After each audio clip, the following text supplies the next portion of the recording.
The morning air was crisp in the small suburban town of Brookstone Hills. Birds chirped softly across the neatly lined streets, where houses gleamed white and fences stood perfectly trimmed. But peace didn't last long on Maplewood Drive. "Hey, what are you doing here?" The sharp voice of a woman cut through the stillness like a blade. A tall black man in his late 20s slowed to a stop mid-stride, his chest rising and falling with calm, rhythmic breaths. Sweat glistened on his forehead. He turned his head, removing one of his earbuds. "Good morning," he said, polite but puzzled.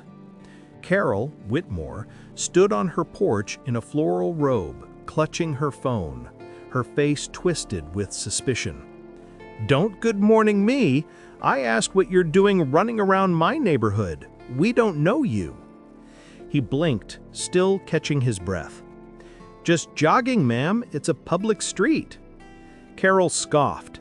"Public? Maybe, but this isn't the kind of area where just anyone can wander around. I've never seen you before." Her neighbor, Mr. Halpern, peeked over his fence. She waved him off dramatically. "It's fine, I've got this. I'll call the cops if I have to." The jogger frowned. "You really don't have to do that." But Carol had already pulled out her phone. 911? What's your emergency?" "Yes, I need an officer sent to Maplewood Drive immediately. There's a suspicious man loitering outside homes. He looks dangerous." "Dangerous?" he muttered to himself. "I'm wearing running shoes." He looked down at his Nike track gear, bright blue shorts, a gray compression shirt, and a small fitness band. Everything about him screamed athlete, not criminal. Still, Carol kept staring him down like he was a threat. Her voice grew louder for her neighbors to hear. "I've told him to leave, but he won't. He's just standing there." The jogger took a slow step back. "Ma'am, I'm leaving. I didn't mean to cause any trouble." But Carol's lips curled into a smug smile. "Good idea. The cops are already on their way." His name was Derek Miles, 28 years old, calm, polite, and unassuming. He'd been living in Brookstone Hills for just 2 weeks. After years of traveling abroad, he had finally moved into a small townhouse his agent helped him rent. Quiet, peaceful, close to the training track. But nobody in this neighborhood knew who he was, and that was exactly how he liked it. Before we continue this story, make sure to like and subscribe. Derek was an Olympic sprinter, or at least he had been, until an injury a year ago forced him off the track. Since then, he'd been training quietly, rebuilding himself for a comeback that most people said was impossible. He wanted no fame, no cameras, just focus. But that morning, fate had other plans. 10 minutes later, the flashing red and blue lights painted the white houses of Maplewood Drive. 2 patrol cars pulled up. "Ma'am, where is he?" one of the officers asked. Carol pointed dramatically. "That's him, over there. He's been wandering around since early morning. I caught him eyeing my windows." Derek stood with his hands resting on his knees, still slightly winded. He raised his palm slowly. "Officers, I'm just jogging. I live 3 blocks away. You can check my ID." "Let's see it," one cop said curtly. Derek reached into his pocket, moving slowly so there'd be no misunderstanding. The other officer's hand hovered near his holster. Carol crossed her arms triumphantly. "See, I told you he was suspicious. Who jogs around here this early anyway?" "Lots of people," Derek said quietly, handing over his driver's license. "Just not people who look like me, I guess." The younger officer looked at the ID, then at Derek. "You said you live on Oak Ridge Street?" "Yes, sir. Moved in 2 weeks ago. You can check the lease or talk to my landlord, Mr. Jennings." The officers exchanged glances. Carol kept interrupting. Do you really believe that? These people always make up some story." Derek's chest tightened. He'd heard that tone before, in college, in airports, even during meets when he traveled abroad. But hearing it here, in his own neighborhood, stung differently. The older officer stepped forward. "Ma'am, please calm down. We'll handle this." "I am calm," she snapped. "I'm just saying he doesn't belong here. Look at how he's dressed." "I'm dressed for running," Derek said flatly. "Oh, so now you're being smart with me?" He bit his tongue. Every instinct told him to defend himself, but he'd learned that speaking too boldly could be turned against him. The officers finally nodded. "Sir, you're good to go. Sorry for the misunderstanding." Carol gasped. "What? You're just going to let him go?" "There's no law against jogging, ma'am," the officer said tiredly. "He's done nothing wrong." They drove away, leaving Carol fuming and Derek quietly humiliated. That night, Derek sat on his porch staring at his sneakers, the same shoes he'd worn when he represented the U.S. in Tokyo, the same shoes that now made him look suspicious. He exhaled. Why has it always gotta be like this? His neighbor, an older black man named Mr. Cole, approached from next door. "I saw what happened earlier. You handled it well, son." Derek managed a small smile. Didn't feel like it. Sometimes keeping calm is winning. But trust me, that woman, she'll get what's coming. Truth always comes out. Derek nodded, though he didn't believe it. The next morning, Carol posted about the incident on the local Brookstone Facebook group. "Just a reminder to stay vigilant. A man was wandering through our neighborhood pretending to jog. Be careful out there. We don't know what kind of people are moving in lately." Comments poured in. Some neighbors agreed. Others questioned her motives. One woman commented, "You're sure he wasn't just jogging, Carol?" Carol replied, "Trust me, I have instincts. Something about him felt off." By noon, Derek's photo, taken secretly from Carol's porch camera, was circulating on the group chat. He didn't even know it until a friend from his old track team texted him a screenshot. "Bro, this you? Why they got you looking like a criminal?" He sighed deeply. Unbelievable. He'd spent years building his name in athletics, representing the country, inspiring kids, and now his image was being twisted into a neighborhood warning. That night, he made a decision. He wasn't running away this time, literally or figuratively. A few days later, the Brookstone Community Charity announced its annual Neighborhood Fun Run, a small event meant to raise funds for local shelters. Carol had been bragging nonstop that she'd be running in it for the first time ever. When Derek saw the flyer at the grocery store, a small grin tugged at his lips. "I think I'll sign up." The cashier looked up. "You're gonna run? Man, you look like you could win the whole thing." Derek chuckled softly. "We'll see." Meanwhile, Carol was telling her friends at the cafe how she'd saved the neighborhood from a possible intruder. One of them laughed. "Oh, Carol, you and your instincts." "I'm serious. I might have prevented a robbery or worse. These days, you never know." "Well, maybe you'll see him again. You can show him how real fitness looks when you beat him at the fun run." Carol smiled proudly. "Oh, please, if I do see him, I'll make sure he knows who's boss." The day of the Brookstone charity run arrived. The small crowd gathered at the park. Families, kids, local reporters covering the event for the town newsletter. Derek showed up in his usual running gear. Humble, clean, no flash. He stretched quietly at the back of the crowd. Carol spotted him instantly. "Oh, you've got to be kidding me," she muttered to her friend. "He's here? They actually let him sign up?" Her friend frowned. "Carol, stop. It's a public event. Maybe you should just run your race." But Carol wasn't listening. She strutted over. "You again," she said, folding her arms. "You really like hanging around places you don't belong, huh?" Derek smiled faintly. "Good morning to you too, ma'am. Don't get smart with me.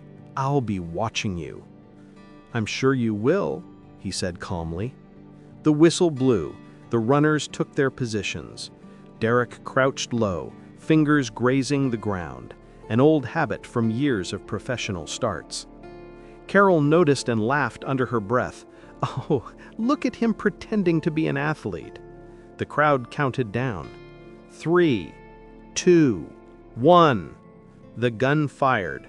The runners took off, but within seconds, Derek was gone, like a blur. His strides cut through the morning air like poetry in motion. The spectators gasped. "Who is that guy? Yo, he's flying! Did you see that start?" Carol huffed, panting only a quarter of the way down the first stretch. "This is ridiculous!" Derek was already out of sight. The race that was supposed to last 20 minutes ended in under 10. Derek crossed the finish line effortlessly, barely breaking a sweat. When Carol finally stumbled across the line long after, she found him surrounded by people, clapping, smiling, shaking his hand. "Man, you're incredible! You should be in the Olympics or something," someone said. Derek smiled quietly. "Something like that." She froze. "Wait, what did you just say?" He turned toward her, meeting her stunned gaze. "Nice run, ma'am. You kept up pretty well." Her mouth opened, but no words came out. And then from the crowd, one voice shouted, "Wait a minute! That's Derek Miles, the sprinter! He's the guy who won silver in Tokyo!" People gasped, murmuring in surprise. Cameras turned. Carol's smile disappeared completely. Her face went pale as realization hit her. She'd called the cops on an Olympic athlete. The crowd's energy shifted instantly. People who'd been silent before now stared at Derek with admiration, whispering, snapping photos, checking their phones to confirm. "Wait, he's that Derek Miles? The one who ran for Team USA? I remember watching him on TV." Meanwhile, Carol stood frozen at the finish line, her hands trembling, her face caught between disbelief and embarrassment. Her breath came out shaky as she muttered, No, that can't be right." But it was. Derek wasn't just a jogger. He was the Derek Miles, Olympic silver medalist, national record holder, humanitarian. He turned toward her slowly, calm but piercing in his presence. "Still think I don't belong here, ma'am?" Carol's lips parted, but no words came out. She tried to smile awkwardly, but her face betrayed her guilt. I didn't know who you were." Derek's tone remained steady, not cruel, just sincere. "You didn't have to. You just had to treat me like a person." Reporters who had attended the charity run now gathered around, sensing a story. The whispers spread faster than the wind. Within hours, Brookstone Hill's private Facebook page was buzzing again. Only this time, the narrative had changed completely. Wait, isn't this the same guy Carol said was suspicious last week? Yep, turns out he's an Olympian who lives here. Wow, imagine calling the cops on your own neighbor. Embarrassing. Carol's phone began blowing up with messages. Her friends, her husband, even people from her church group texted her. "Carol, is this true? What happened at the fun run? You might want to delete that post before the news gets it." But it was too late. Screenshots never die. By evening, someone had shared the full story on Twitter. Suburban woman calls cops on black jogger. Turns out he's an Olympian training for comeback. The post went viral overnight. The next day, Carol couldn't even walk outside without feeling eyes on her. Neighbors who used to wave now crossed the street. Kids whispered when she passed. At the cafe where she bragged just a few days before, her friends sat quietly when she entered. One finally said, "Carol, we saw the post. Everyone's talking about it." Carol forced a laugh. "People overreact. I was just trying to protect the neighborhood." Her friend shook her head. "No, Carol, you humiliated an innocent man, in front of everyone, and now the whole internet knows." Carol's fake smile cracked. He could have explained himself. He did. You just didn't listen. The words stung. Carol left her drink untouched and stormed out, heart pounding with shame. Meanwhile, Derek's perspective. Derek didn't celebrate. Even though the crowd had cheered him, even though his name was trending again, he didn't feel triumphant. He felt tired. Mr. Cole came over that evening, knocking gently on his door. "Son, that was quite the race," the old man chuckled. "You showed them who you are." Derek smiled faintly. "I didn't want to embarrass anyone. I just wanted peace." "And you'll get it," Mr. Cole said. "Sometimes justice doesn't need anger, just truth revealed in the right light." Derek nodded slowly. He looked out the window, across the street where Carol's blinds were drawn tight. For a moment, he wondered what she was thinking. Then he turned away and laced up his shoes again. The track called to him like it always had. The Brookstone Hills HOA held its annual community meeting at the park pavilion. Usually these were cheerful gatherings about lawn care and parking rules. This time, though, the air felt heavy. Carol stood awkwardly near the podium, clutching a folded paper. The HOA president, Mrs. Patel, cleared her throat. "Before we begin today's agenda," she said, "one of our members would like to address something important." Carol's eyes darted around. She could feel the stares, judgmental, cold, disappointed. She unfolded her paper, but her voice shook too much to read it. Finally, she lowered it and spoke from the heart. I made a mistake," she began. "I saw someone jogging, and instead of asking questions or welcoming him, I assumed the worst. I was wrong. I was scared of something that wasn't real, and I hurt someone who didn't deserve it." The crowd stayed silent. "I want to apologize to Mr. Miles," she continued, looking in his direction.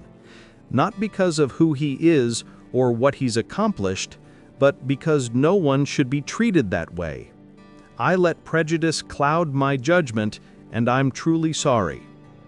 Derek, sitting quietly in the back, met her eyes. For a long moment, he said nothing. Then he stood and walked forward. "You don't owe me a public apology," he said gently. "You owe yourself a lesson." Carol nodded tearfully.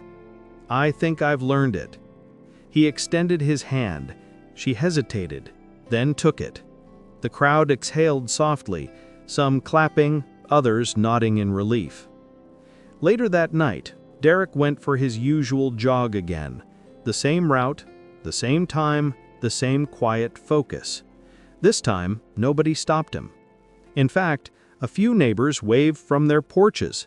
Even kids clapped as he passed. Carol stood on her lawn, watching with a humbled smile. "Good morning, Derek," she called softly. He nodded. "Good morning, ma'am." No anger, no grudge, just calm. She turned away, heart heavy, but changed. For the first time in a long time, she questioned herself, her assumptions, her fears, her silence. That week, a local journalist reached out to Derek for an interview. He hesitated, but agreed on one condition, that the story end with a message of hope, not hate. The article headline read, "From Prejudice to Perspective, How One Neighborhood Learned a Lesson in Humanity." The piece went viral again, but this time for the right reasons. Derek spoke softly in the interview. "It's easy to judge people you don't understand, but everyone you fear has a story. Sometimes that story might even inspire you, if you take a moment to listen." 6 months passed. Derek had returned to training professionally, preparing for the upcoming Olympic trials.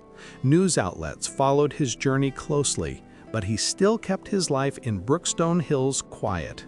One afternoon, as he was jogging down the same stretch of Maplewood Drive, he heard a voice behind him. "Hey!" He turned. Carol was jogging too, slower, breathing heavily but determined. "Mind if I join you?" she asked, between breaths. He smiled. "Sure." They jogged side by side in silence for a while. The same road that once carried tension now felt peaceful. Birds chirped again. Carol finally said, "I've been volunteering at the youth center downtown. They needed mentors for their track program. I thought of you." Derek grinned. "That's good. The kids love it." I told them about what happened," she said quietly, "not to make myself look good, but so they'd understand what not to do." "That takes courage," Derek replied. She looked at him with genuine gratitude. "Thank you for forgiving me." "I didn't forgive you," he said gently. "I just decided not to carry the weight. That's how I stay fast." Carol smiled faintly. "I guess that's another lesson I'll have to learn." They reached the park where it had all begun, the same finish line. Carol slowed to a stop, hands on her knees. Derek turned back, smiling warmly. "Not bad. You're getting faster." Carol laughed breathlessly. "Oh, please, I'm just trying to survive." He chuckled. "We all are, in our own way." They stood there for a moment, two people who couldn't have been more different when they first met, now bound by something deeper, understanding. Sometimes people judge based on what they see for a few seconds. They think they know someone's story because of their skin, their clothes, or where they live. But the truth is, we never really know the battles others are fighting, or the greatness they carry quietly inside them. Had Carol looked beyond her fear, she would have seen not a stranger, but a champion running toward redemption. And had Derek let anger control him, he would have lost the very strength that made him who he was. Prejudice blinds us to beauty, and fear silences compassion. But when we choose to see people as people, not stereotypes, not threats, we discover that kindness runs faster than hate. Never judge others by appearances. Respect, empathy, and humility can change not only someone else's life, but your own. Because sometimes the person you fear most is the one running toward greatness. If you want more content like this, then hit that subscribe button and turn on the notification bell so you never miss our videos. Thanks for watching.